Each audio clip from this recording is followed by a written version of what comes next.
আজকে একজন নারী ঋষির কথা বলবো। তিনি হচ্ছেন ঋষিকা রোমসা। তিনি তপস্যা ও মন্ত্রদ্রষ্টার আলোকধারা ছিলেন। এই ঋষিকা রোমসা মন্ত্রদ্রষ্টা ও আধ্যাত্মিক সাধনা যিনি প্রমাণ করেছিলেন যে নারীর ভেতরেও জলে ব্রহ্মতত্ত্বের কথা।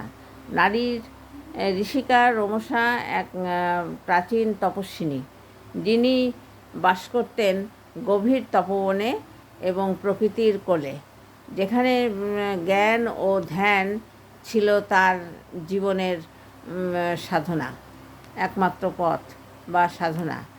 এই ঋষিকা নামের অর্থ হচ্ছে যার দেহে তপবনের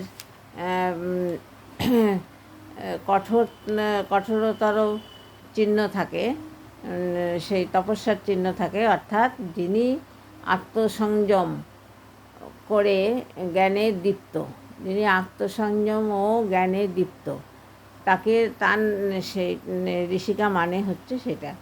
বেদের যুগে তিনি ছিলেন সেই নারীদের একজন যারা নিজের ধ্যানের মধ্যে দেবতাদের সঙ্গে সংযোগ স্থাপন করেছিলেন। তিনি বিশ্বাস করতেন তপস্যাই আত্মার শুদ্ধি, জ্ঞানই মুক্তির পথ। যেমন শান্ত সেই মনই সত্য দর্শন পায়, যে মন শান্ত সেই মনই দর্শন পায়।